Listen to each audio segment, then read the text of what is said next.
Hi, everybody, and welcome to Red Wings Rant, where tirades and impassioned pleas for your Detroit Red Wings finally have a home. That's right. Oh, I muted Mike again. There he goes. Damn it. Sorry. Where were you up to? Where were you taking the conversation, Mike? Me? Yeah. I'm Your taking name's it to Red Mike, Wings, isn't it? taking it to Red Wings Rant. I just didn't realize we had such a Raw versus SmackDown color clash today. I'm like all blue and black, and you're red and white. I like it. That's honestly, I don't even know why I went with these colors today. I can't quite, because Red Wings. Yeah. So, Mike, speaking of Red Wings, they don't like making news anymore. Besides going to Lions training camp and DP easy. Suggesting that this is a picture of Shaquille O'Neal. No, it's just that a lot of people look gigantic next to Steve Yzerman. Mike, if you had to take a guess at who would prefer to emulate whose career so far as a GM in Detroit. I'm kidding. You already know where I'm going with this. All right. So, look, there isn't too much to dissect from this, but I thought it was cute, and we have no news. We still, Mike, we're asking for 2 bits of news. The title of our episode today is Moritz Seider, Lucas Raymond contract projections. So, look, we're not doing like full-on contract projections. We have some stats that'll back up like where the contracts will probably lie. And Sure. we'll take a look too at some comparables that were recently signed, and also kind of wonder like, okay, what's the holdup? Are we really? Is the fact that we don't have a signing, Mike? Are we going much higher than some of these comparables? We'll discuss. We'll get there. But Mike, what happened this week, and the only bit of news that came out of Detroit: Steve Yzerman, Chris Draper, Mike went to camp, and I had a problem with the quote that came from Chris Draper. Did you see the quote? So I saw one Lions quote I did want to bring up today, which is not what you're referencing. It's just that when they lost Lions lost John Kaminsky for the season. Yeah. For the regular season, he tore his MCL, and that happens every preseason. You always lose 1 or 2 guys. But it was just cool when they asked him, how are you feeling about this? And he said, well, I'll be back for the playoffs. Right. And it's just a quote that I can't imagine the Red Wings having right now. So I feel like these guys have, Steve and Draper kind of have their work cut out for them, learning from these 2 guys. And if you're listening, we have the pictures of Yzerman standing next to Brad Holmes and Dan Campbell and Chris Draper hanging out. So. Well, the quote that I saw, I want to get this number right. The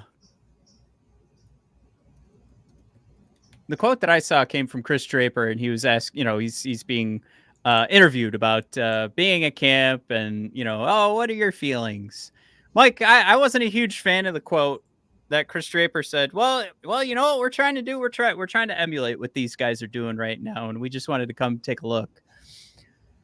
And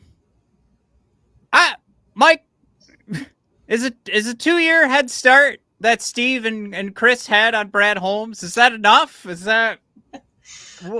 I mean, I know they're different sports. Yeah. I don't know. Well, look, I think that like culturally feels like the Lions, made leaps and bounds. Whether you want to give credit to Chris Spielman, reaching out and saying, we got to find the coach, and once you find the coach, then everything else will kind of fall into place. You'll have an identity with Dan Campbell, and that guy gave speeches of the great orators of all time. And turned around the entire mentality of this team because they were just so snake bitten. Just seemed like, every year we knew something would go wrong. And he's like, not anymore. We just don't do that anymore. We just go out and fight. And he literally cried and bled for this team. And And now look at them. Now it feels like they're a real favorite in the conference. Well, it is kind of funny. I just don't know if we have that right now with Lalone, man. Yeah, we made fun of the Red Wings ending the season where Lalone called out like he wanted to have Dan Campbell come into the locker room and speak to the boys. He said, "I put out the bat signal."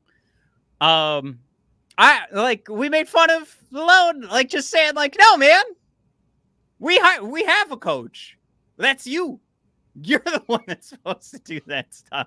You're the one that's supposed to inspire the team." It's almost. And Jared saying Lalone ain't biting anyone's kneecaps, which is a surprise because I feel like his size, he's closer to the kneecap than Dan Campbell ever will. So it feels like he'd have more opportunities at the apple, so to speak. But yeah, no bite steak. Yeah, it's just one of those things. Like if I was Dan Campbell and I got that call from Lalone, like wouldn't the conversation, like if you were Dan Campbell, wouldn't you turn around and like right there, like, why are you asking me? Like you gotta get in there, Derek. You gotta get these boys ready. And like his job instead was like he's pumping up Lalone like over the phone, and he's got to get Lalone like yelling back into his phone, "I'm gonna do it, Dad. I got it." Ah! Like, wouldn't that should probably be the way that goes down. Lalone calls Dan to come help and inspire my team, and instead Dan was like, his best response would have been like, "No, you got to do this yourself, my man." Anyway, it's just like, what if the movie Miracle, Kurt Russell turns around and, great moments are made from, I got no idea. So I'm actually going to bring in a rival coach, from another team to come finish the speech because I don't know what I'm talking about. No, they won because they listened to him because he had it, which is not to say it's an easy thing to find, but I just don't think we found that guy who's going to lead this team out of mediocrity. Doesn't it almost like them calling in Campbell to do that? Aren't they like almost in a way like disqualifying what he brings to the Detroit Lions? Where it's just like, no, for us to get your magic, you just come in here and do a speech. That's what you do, right? I'm an idea man. I look at all these lines I drew on this dry erase board. Dad, we just need you to come in here and yell at guys. Like that's when it never happened. When it never came to fruition, I hope that's why, is that Dan was just like, no, my man, you got to do this yourself. Anyway, title of the show, Mike. Yeah. Moritz Seider, Lucas Raymond contract. Oh, they finally signed? No, they didn't. No. Still no news. This might be a quick episode. Like the quicker we get out of here, the more time I have to play video games because tonight's my off night from putting the kids to bed. So Evolving Hockey has their contract projections for players that are currently unrestricted free agents or restricted. And if you guys haven't had a chance to explore it yet, they gave sort of based on the age, what happens with that particular position, how they've performed and compared across the league. What are some similar contracts that are out there? How is the cap changing?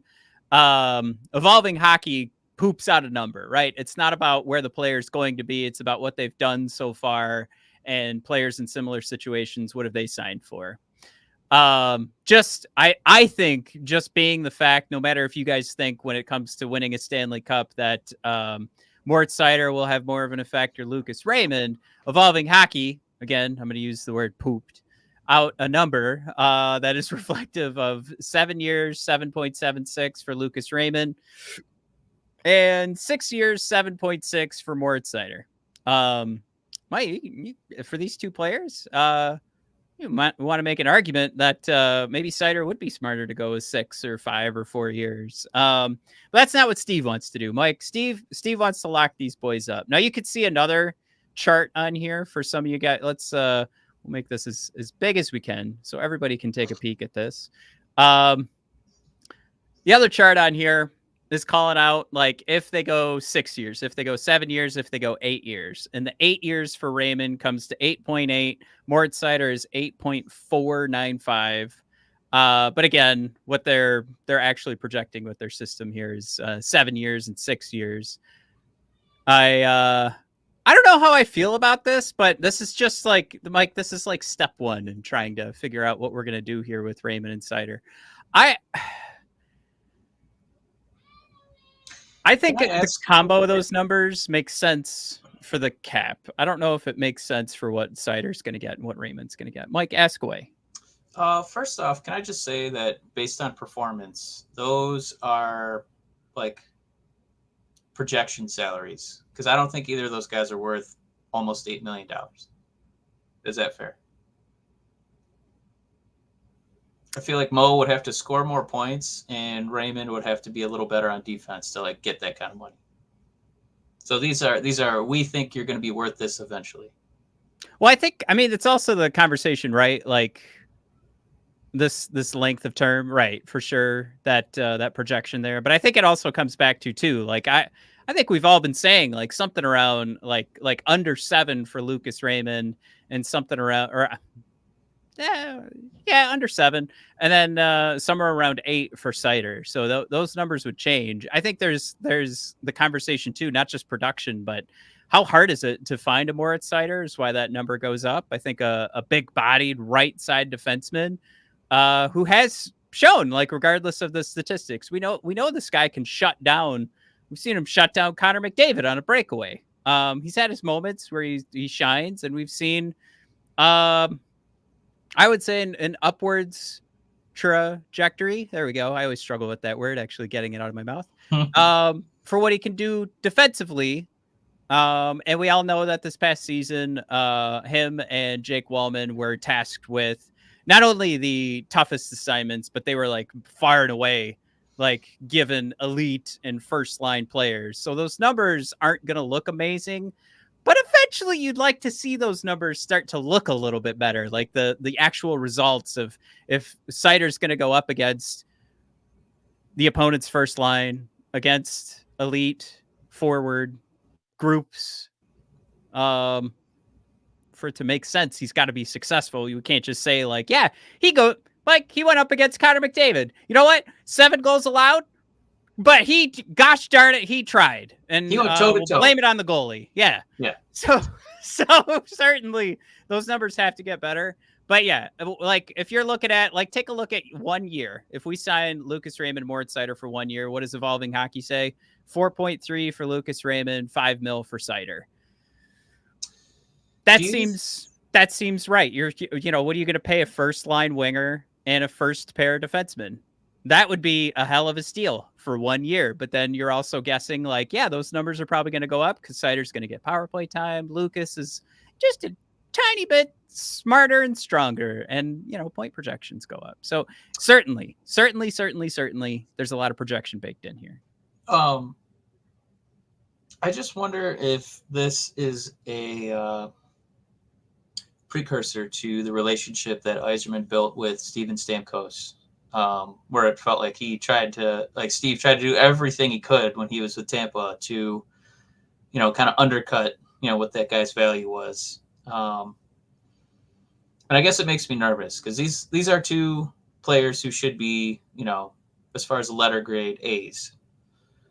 And for them both to take this long, I just wonder, is it like some wizardry where we're going to find out, wow, he somehow got them for like 5 years apiece at like under 7. That's pretty impressive. Yeah. Or is it something that, we come out of this elongated negotiation for both guys and they both take like 2 or 3 year deals, or my God, 1 or 2 year deals. And we're kind of terrified, and they're kind of like, I'm kind of tired of getting lowballed by Steve. I want to go somewhere and make some money and actually win some games.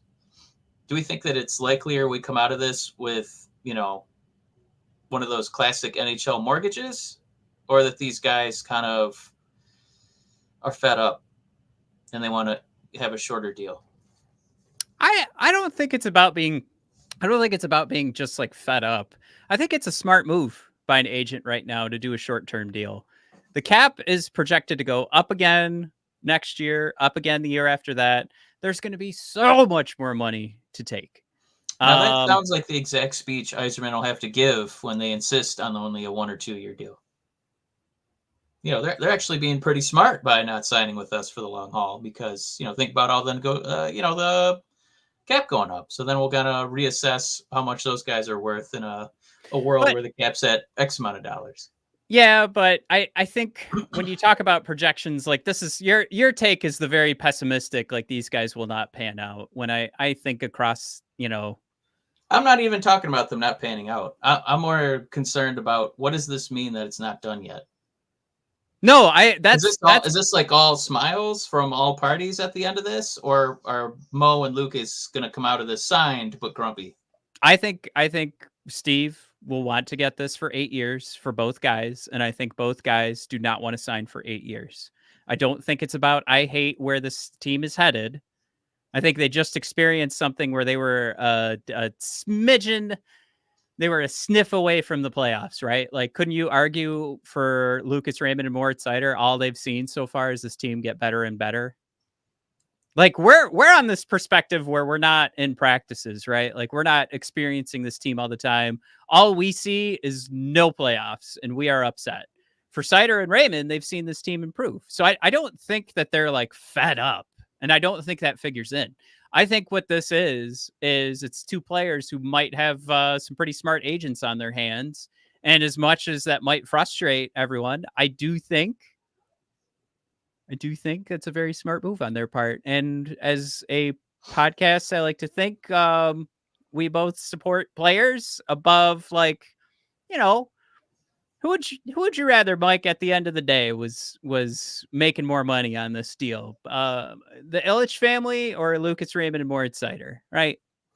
Yeah, I could say I have purchased 0 jerseys that had the owner's name on the back. Right. So we that's a great way to put it. So I like as frustrating as it might be, I think you guys should definitely support Lucas Raymond and Moritz Seider if they're trying to get theirs. Like, honestly, so, like support for them then should be a 2 to 3 year deal where you're waiting for the cap to go up and you can renegotiate after you've maybe had those seasons where you've had even more production and numbers on the stat sheet.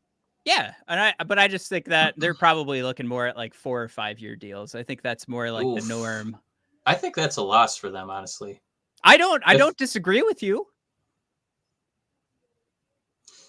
Real quick, Ketzel, I think this is maybe the first time I disagree with you in many moons, where you said there is 0 chance we get these boys under 8.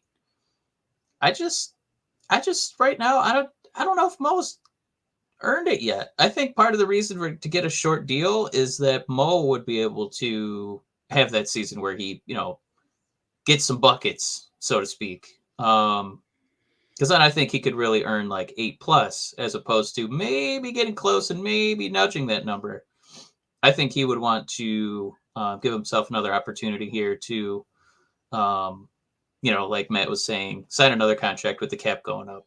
So I think right now, if I were him, I would do a shorter deal.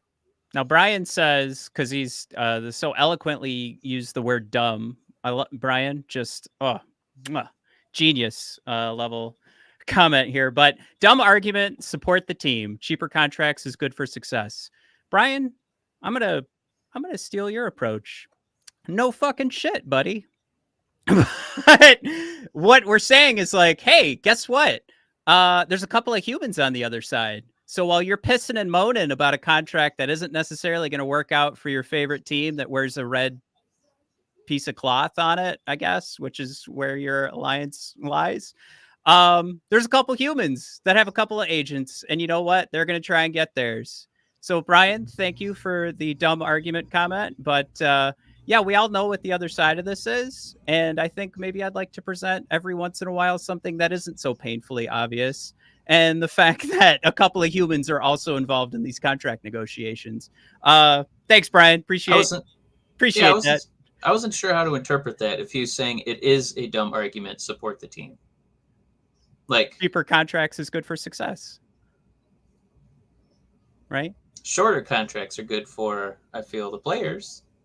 Yeah, that's what I don't know. It's tough, right? Because I want them to have long-term security, but when they're still at this age, I would prefer they have shorter deals so that they can kind of take advantage and get that big payout on the next check. Yeah, DP throw it out there. Both at 7 is exactly what they are worth right now.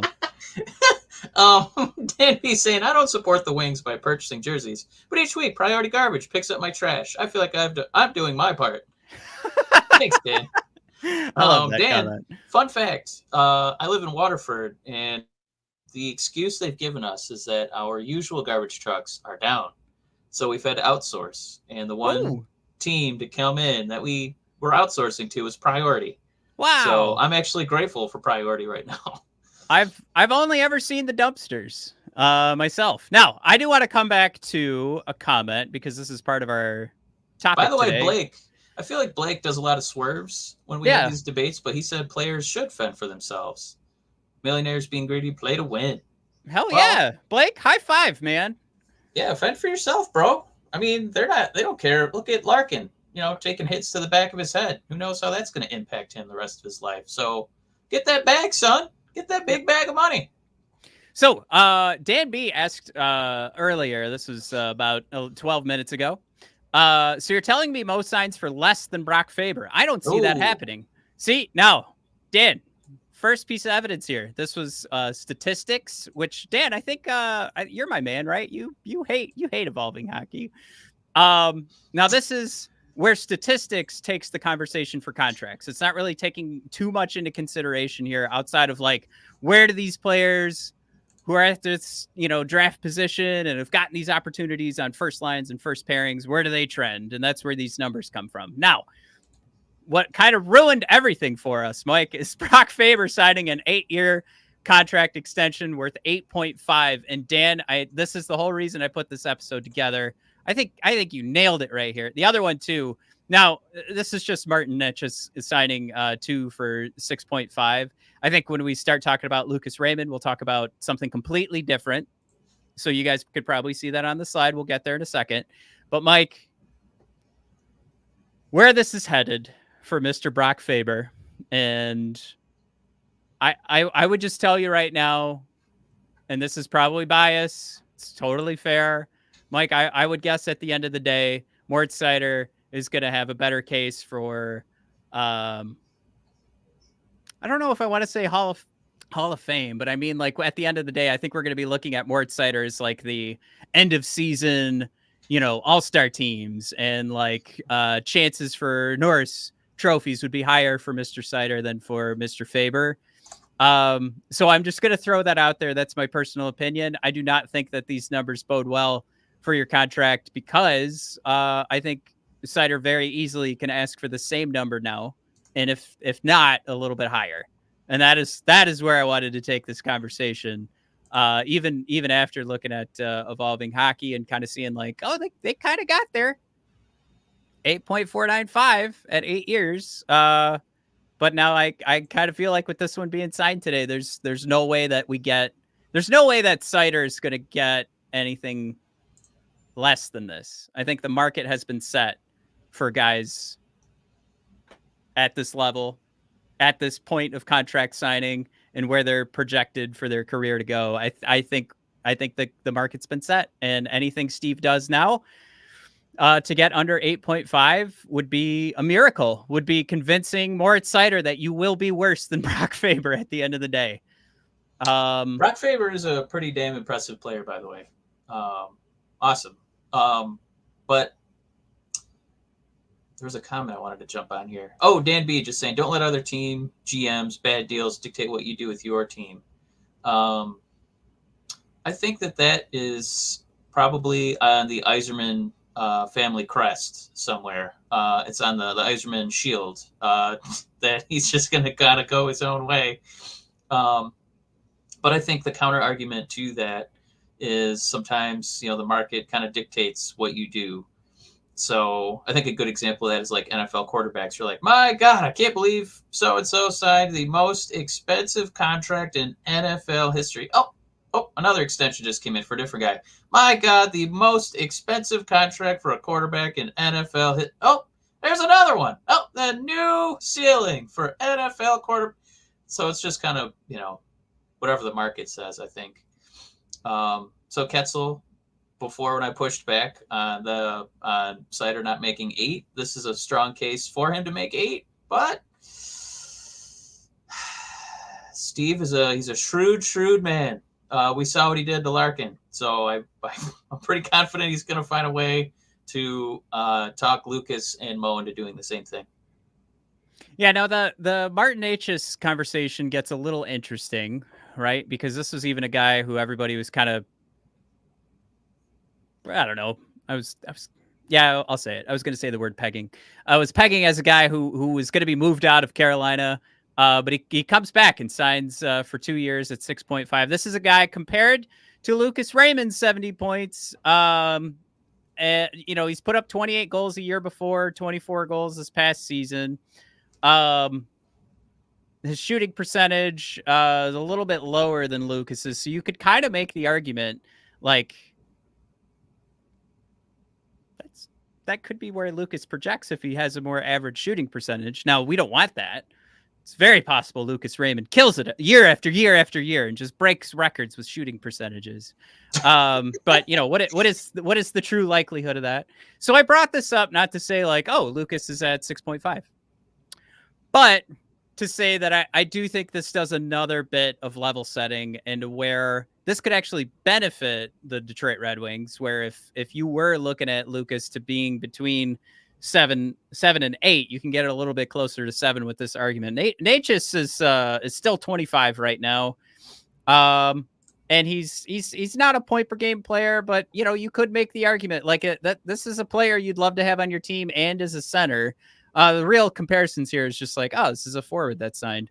So you're getting a lot more. You're asking a lot more of Necas here. So even those point totals, not quite getting close to a point per game, more like I eyeball this right now, maybe a little under 2/3 a point per game. More than half a point per game. We're definitely in that part of the conversation. But when you're talking about like production and what a guy's going to be able to bring, I mean, that's where Necas was making that argument. Like, man, I just need this real opportunity. But instead he's going to come back and see if, Carolina Hurricanes can just run it back again. Will they make their way to a Eastern Conference Finals like a couple years ago? But anyway, any hoozles, I do think this bodes well for the Detroit Red Wings, where the Brock Faber one pretty much has you set like, okay, it's either 8.5 or higher, with a market being set here. Like it's an absolute win for Steve Yzerman, a loss for Moritz Seider's agent, who again is Claude Lemieux. Absolute loss on that side. If it's anything less than 8.5, win for Steve, loss for Seider. In that conversation, I think now with Necas, who again is going to bring a little bit more defense to the game, more of a two-sided player. But I still think this contract coming out, like you could have easily seen, I think Necas going about in like in an open market, could have collected a little bit more. But hey, this is where we're at. And I'm just now noticing right now too. I'm going off topic. Mike, this Carolina Hurricanes social media post can't spell Canes without Necas. I'm sure they must have used that before. Is that not like the best like freaking social media post? The quickest way to my heart is with an anagram. So hats off to the Carolina Hurricanes media guy. It's just funny too that people in the hockey world are so quick to talk about the importance and value of two-way players.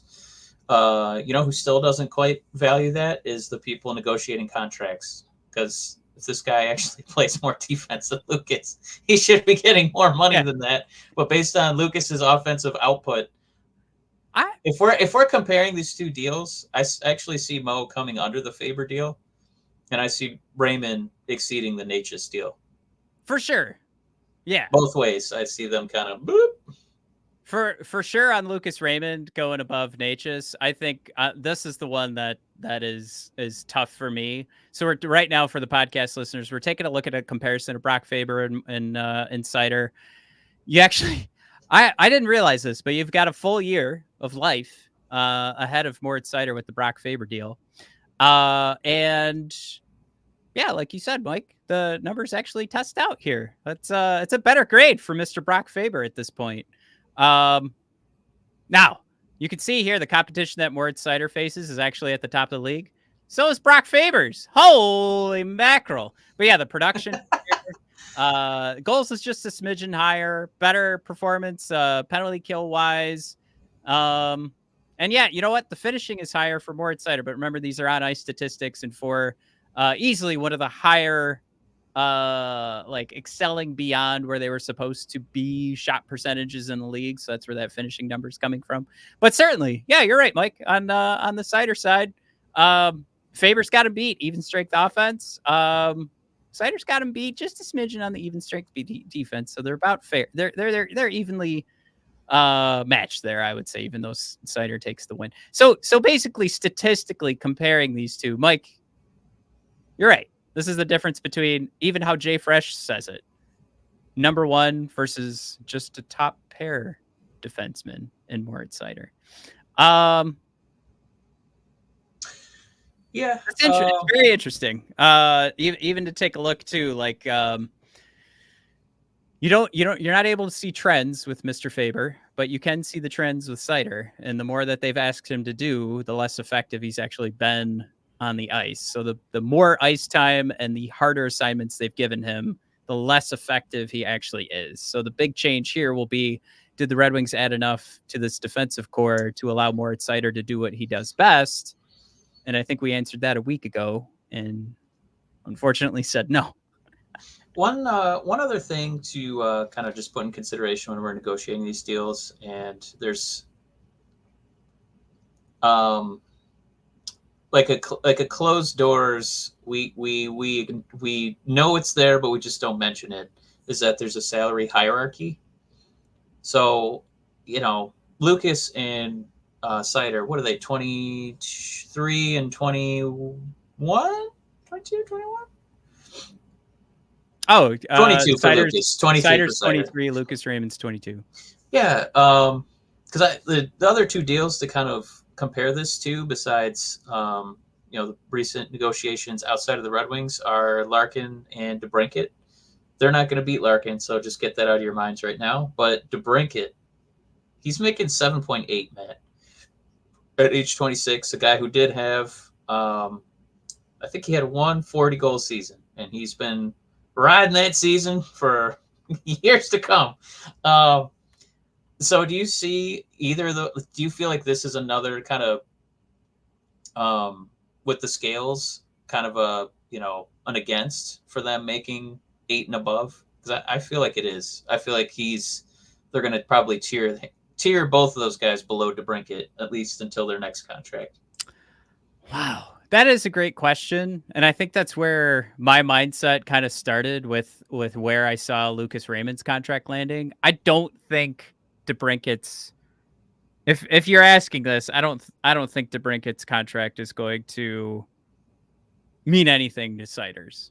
I think right now where that market's being set and where Seider's being compared for the rest of his career, I think that's where this 8.5 is just going to come into play. So maybe what's Larkin at 8.7? So then if Seider comes in at that 8.5, you still got your captain making the most, which is, I guess, is a way to build your team. I undersold it, by the way. So his rookie year, DeBrincat came in 28 goals. Year 2, 41 goals. And then he missed some games with injury. He scored 18. So then after that, he was 32, 41. And then he's had back-to-back 27, 27. It's a lot of goals. Yep. A lot of minus for Mr. DeBrincat as well. Sure. But, that's not how we pay contracts. The contracts are paid based on the G column, at least for forwards. No, I think if I look at DeBrincat's contract, I wouldn't make the argument and say like Lucas Raymond couldn't make more than it. I think that's just that could be the starting place too, and you could tell Lucas Raymond this is where you're going to be at. Because Lucas has done really well. He had 23 goals, 17. He had a little sophomore slump. And then last year, my God, was he super duper important when our team was starting to crumble with injuries. He put the winged wheel on his back, and those 31 goals and 41 assists I hate when they say 31 goals and 72 points. No, you had 31 goals and 41 assists. You didn't get 31 goals and then you added an additional 72 points. I hate when they do that. But yeah, he was so vital to this team. The last 6 weeks or so.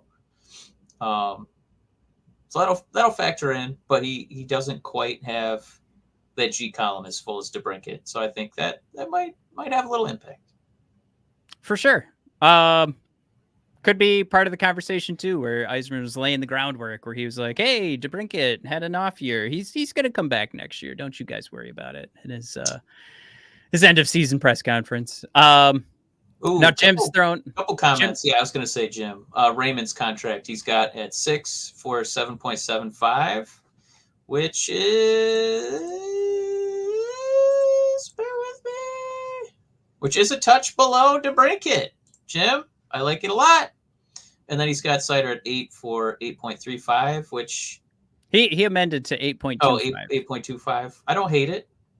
I would be surprised if he's signing that right now. I feel like he would want something a little shorter and then maybe really max it out in a couple of years. Yeah, and to go back to Brian's point earlier, like, and we talk about, and Brian did amend it to his comment, like, where was it? I don't care about billionaires. I just want a well-run team. Hear you on that one, Brian. So yeah, that would be a win for Jim's call out here of 8.825. I think twice. On Yzerman's side, he'd get that 8 years and anything under the 8.5 for Faber. I feel like they set the market for Moritz Seider. And then on the Raymond side, I think too, like that's super reasonable. I think I'd be happy. I feel like, again, for both of these contracts, these are losses, absolute losses for Lucas Raymond and Moritz Seider. 1,000%. I think they're way better off in their own, for themselves, Brian, for themselves to just go after those short-term contracts and prove it. Like I'm gonna kill it, and you guys are gonna be paying out the butt for me on this next contract. So anything again, like this Raymond one, 7.75 for 6 years, and almost, bring them up to 8. That's fine.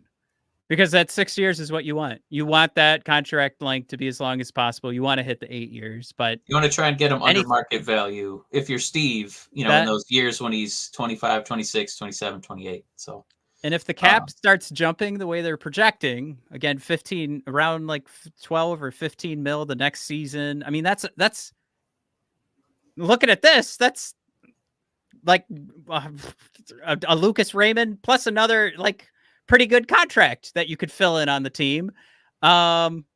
If you're getting Raymond for that long too, and think about those next contracts you sign next year when the cap goes up, you're going to want to sign those guys for a long-term deal as well.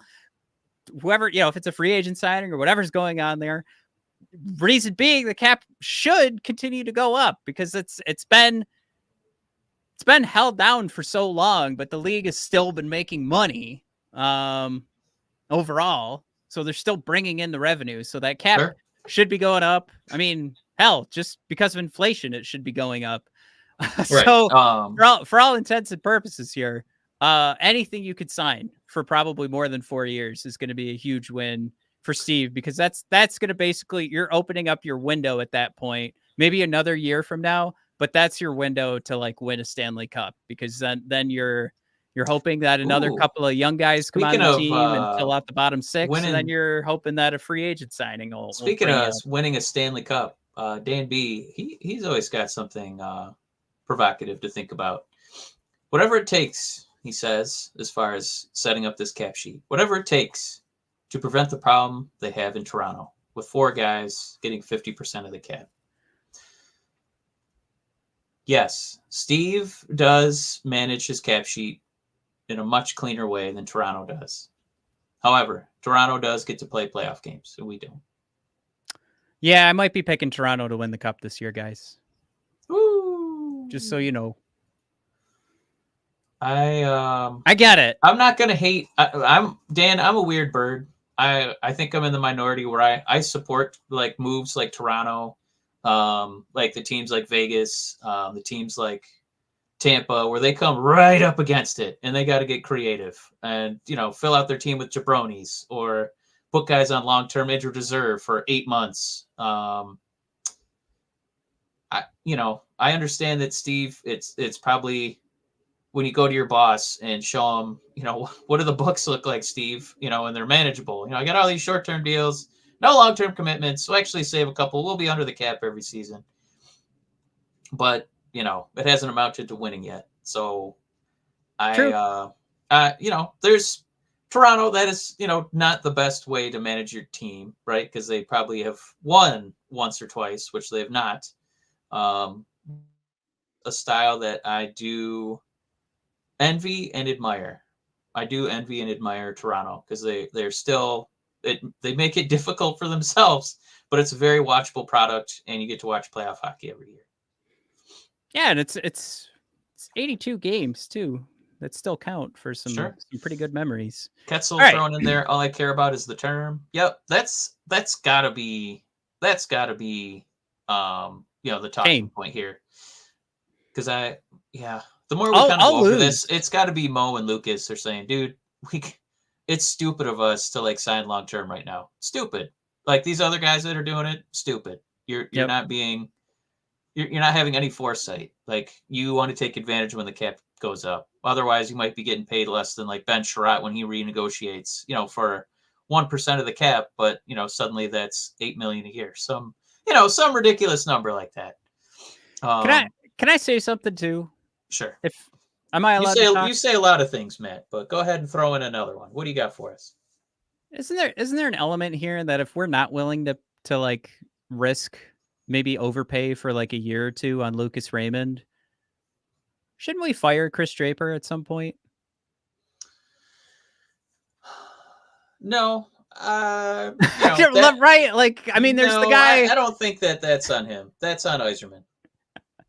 No? Okay. I'm just saying Yzerman would be the first to go if this gets screwed up, not Draper. I'm not killing Draper for that. I'm just saying at some point you drafted these guys because you saw something and you still see something. At some point you're talking about losing 1 or 2 years. And what the cap projections look like and what you expect out of a guy. Maybe not even 2 years. Shoot, you might pay Lucas Raymond around $8 million this year, and he might hit 82 points. So the point per game players definitely worth that. Guys are put up a lot less and make a lot more. So just throwing out there, you don't want to be losing these deals further down the line. So I agree with Ketzel. I think whatever it takes to get the 8 years. I mean, I guess we're hoping it's not 10 mil. So I don't want to say whatever it takes, but yeah, the longer term you get on this thing for, I'll say a little less than reasonable. I'm going to be super happy. Speaking of reasonable, Dan B saying back in the day, Shanahan and Lidstrom took discounts for the betterment of the team, and it allowed them to bring in other guys. And Dan, the difference is not that they don't have the magnanimous, self-sacrificing guys like Larkin, who I still to this day think he should fire his agent for the discount he gave to Yzerman. The problem is, Yzerman has used that cap to sign Jabron Hall. So it's not that they don't have those guys willing to take sacrifices. It's that management has not done a good job with those sacrifices. Speaking of which, Mike, we have some other topics we'd like to discuss today.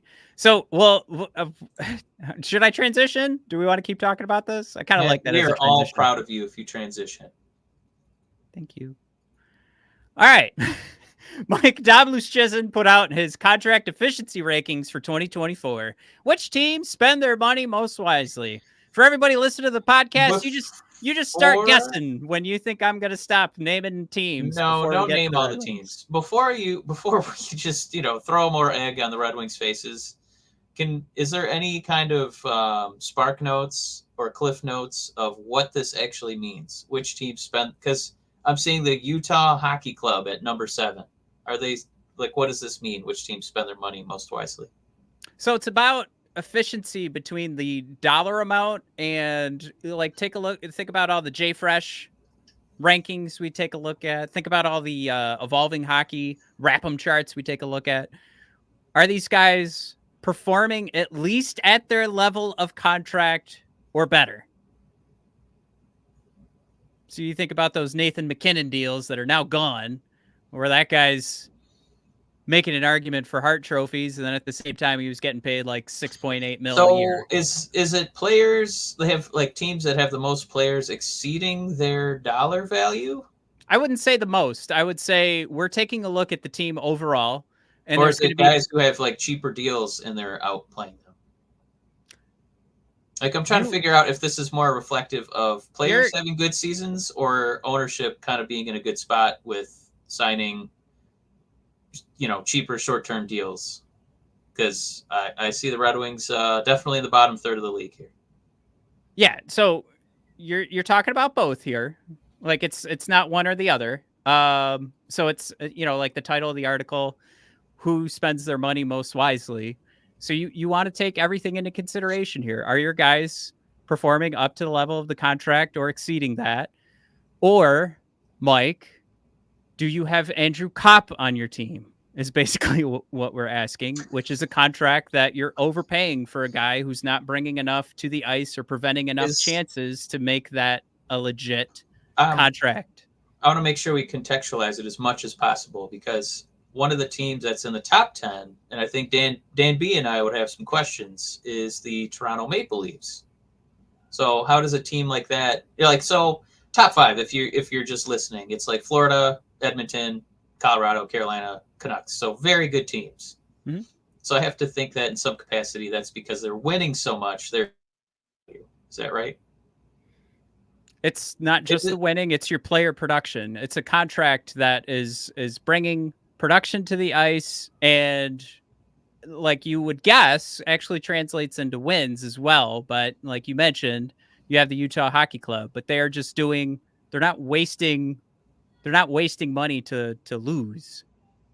Does that make sense? It does. Maybe I feel like you should have looked. I feel like you should have looked this this up before when I told you to look at this. I know, but we're also doing it for people who haven't read this before, right? So they don't know what you're talking about. So let's maybe look at the Red Wing breakdown. That'll kind of help us out. Sure. So everybody knows the Red Wings grade at number 24. I think Mike isn't too happy that this is a show topic. I'm reading between the lines here. I just want to understand it. Let's understand it.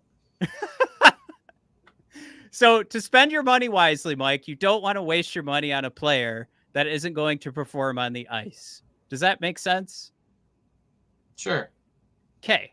So when you take a look at this one list for the Detroit Red Wings, Lucian sums it up with, a lot can change with where the Red Wings land depending on how much they sign Lucas Raymond and Moritz Seider for.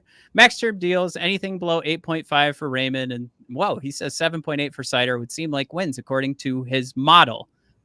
Again, remember, this isn't a perfect system. This is just Dom's model, which he even confesses to if you go to the Toronto Maple Leafs, that it's not perfect. Those deals would need to be major wins to make up for a lot of the damage done to Detroit's cap sheet via free agency.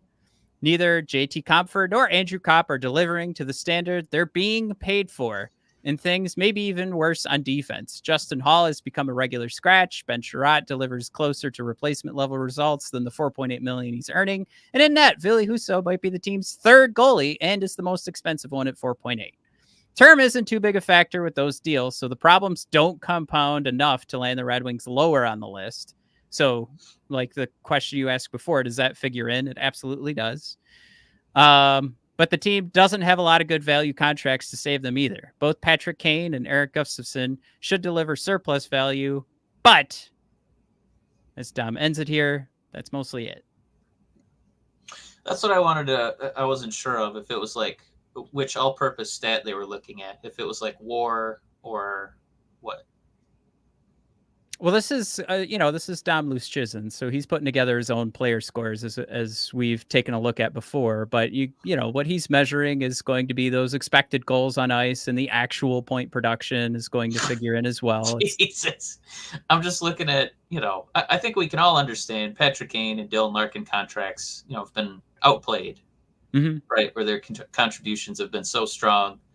We're getting high value out, paying them more. I can't say that enough about Larkin. And my God, Kane on one leg was incredible last year. So on the flip, just looking at the money lost in terms of like player value on the ice, Cop and Comfer, my God, those guys have to be. Is there a master list we can find? We might have to do that next episode. I just wondered if it was easily available because I'll Cop scroll. coming in at I'll scroll negative. through. Go ahead. No, just Cop being in at negative 11.7 million. It's just dying money on the books. It's not a contract that's he's not on an expiring this year. We still get 3 more years of fun for Andrew. And similarly, JT Compher, who's been less awful, but only marginally less, terrible. And again, we saw that right when Larkin went down. What did this team look like when Compher and Cop? We just need you to, make sure we don't drown for a couple of games.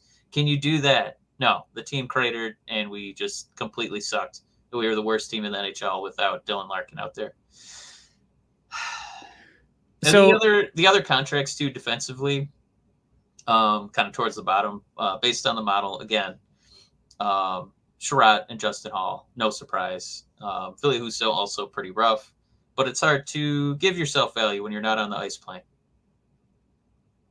yeah, it's I'm going through this list right now to find some comparables for Andrew Kopp, but he really is like when it comes to like an annual surplus, or of course in Kopp's case, he's a deficit at I think that's negative 3.9.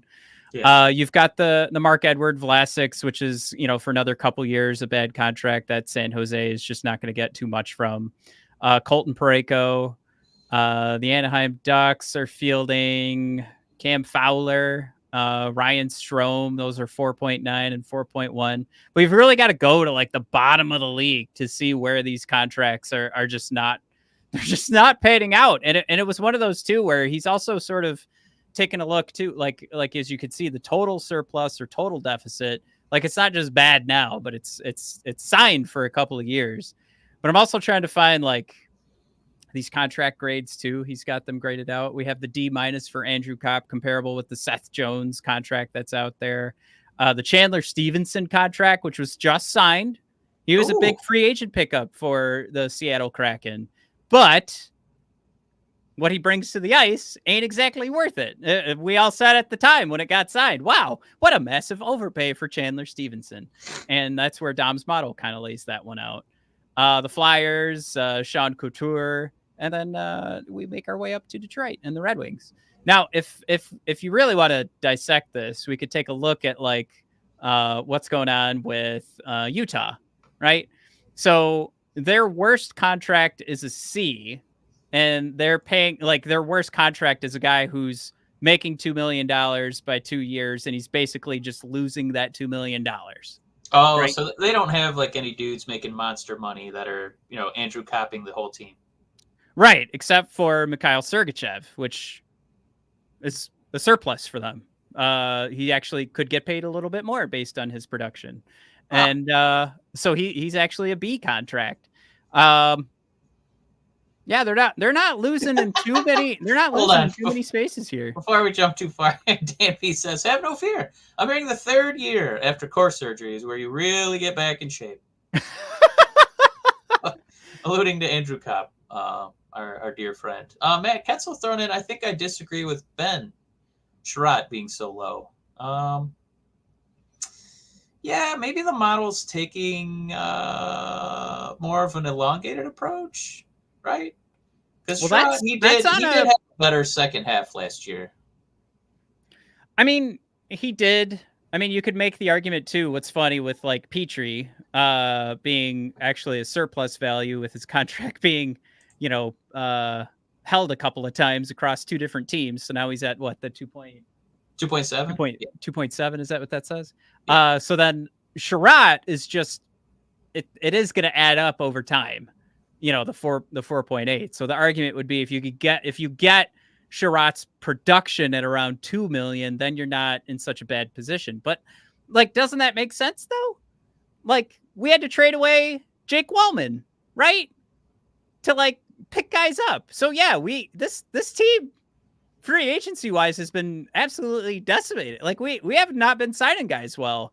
And I think we've all been saying that. And this is more or less if you agree with it or not. And I'm not saying, Ketzel, you were saying that you disagree with this completely. But if you agree with this or not, like, haven't you kind of felt this? Haven't we all kind of felt this a little bit? I feel like we've handcuffed ourselves quite a bit where we haven't been able to overpay for good players because we've overplayed for jabronis. Right. So, I mean, these are killer contracts because they kill us in the now. They kill us for when we want to get creative in a year or two.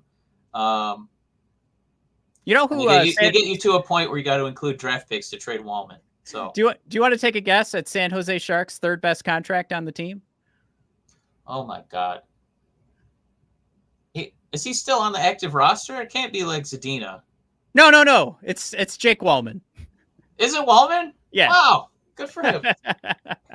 I mean, I guess good for management. Not really, great for him. I think he'd probably want to make a little more. He'd want to make that Sherratt money, I think. Right.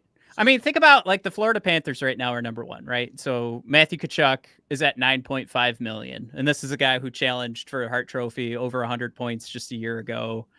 Like those are those contracts, right? Where you're going to pay out the behind for Connor McDavid. Because you can just like guarantee it every year. But when Tkachuk signed that contract, you just weren't at that point yet. So you got a really good deal. So coming back to the Lucas Raymond Moritz Seider conversation, you just want that thing to be as long as possible to make sure you're making something on the tail end. But Mike, even Auston Matthews, based on now this is crazy, like the way that Dom is gonna total this up. Because you can't get paid this, but Auston Matthews brings $18.4 million on an annual basis to the Toronto Maple Leafs. So his $13.3 million contract, he's still a surplus. Wow. Yeah. So it's like having two Larkins on your team. Yep. Wow. That's a lot of impact. Yep. Yeah, 100%. It's like having 6 Rasmussens, which I think that's too many Rasmussens. How about Jack Hughes with his 6 years, $8 million? His annual surplus, because he brings $14 million a year to the Devils. He's going to end up handing over $36 million. We're just talking about based on this model every year. In his own personal value. Yeah. Yeah.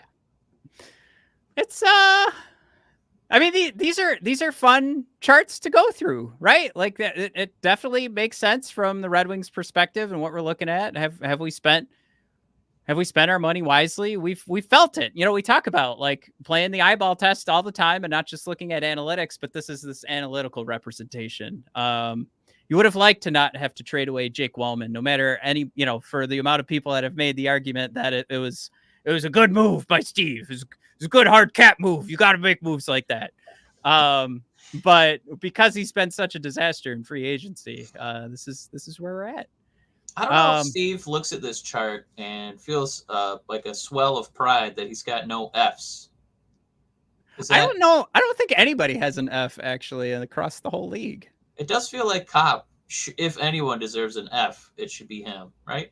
Yeah, that's kind of how I felt. So we're at a D-. We're like right that's there. Still a passing grade. It's not been passing, performance on the ice. Yeah, we can't.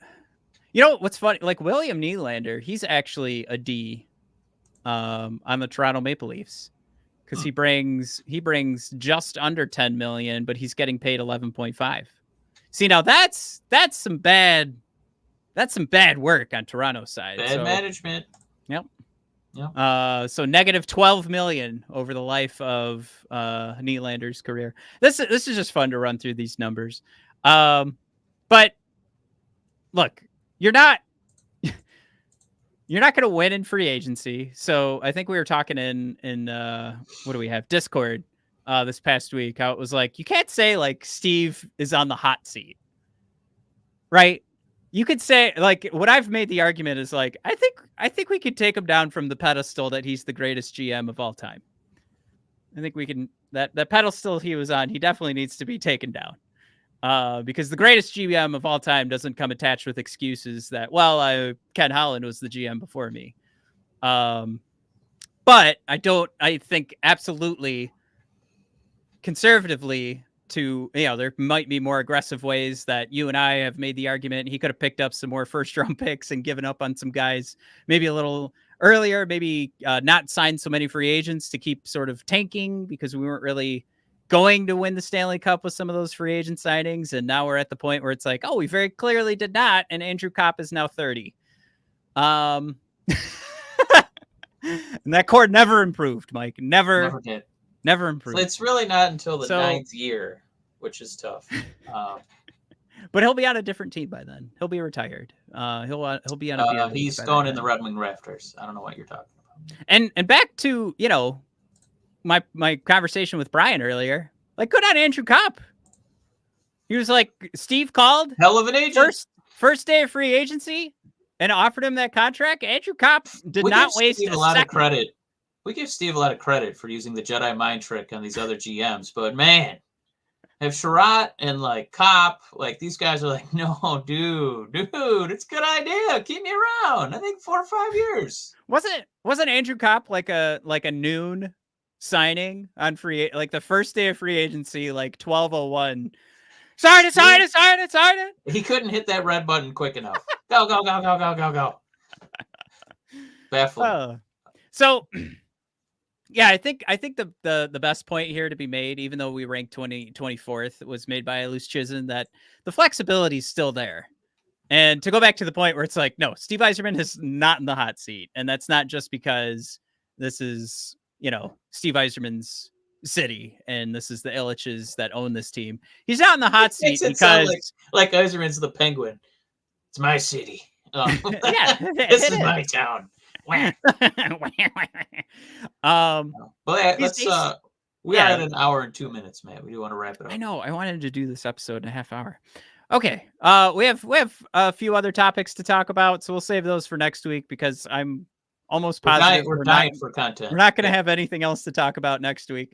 So we'll talk about those other things. We're ranking goaltenders across the leagues. Actually, a very interesting article from The Athletic, ranking your goalies now and ranking them in the future. Oh. And the Red Wings are basically number 32, and then I think number 1. But we'll talk about that next week. Last comment: Jim Johnson has analyzed the NHL for us on terms of cap value, and he's found that Justin Hall is only overpaid by $3.4 million a year. Winner of comment of the episode. Thank you, Jim. I did want to call it. Did you call this one out earlier? Dan B. Austin Matthews is a 50-goal scorer who turns into Casper the Ghost in the playoffs. Dude is not worth his contract. Well, thankfully, this is regular season only. So yes. Austin Matthews gets to look like a king on this model. All right, guys, thanks for tuning in. Brian, I still love you. Just, don't call me dumb. Guys, we'll see you guys next Brian. Week. Matt deserved it. Dumb Matt. Boo. I mean, I say it myself. You, Matt. Yeah, I say it myself all the time. I feel also brand new. Thank you for the new Joe Biden image. We will see you next week, buddy. See you guys. Bye.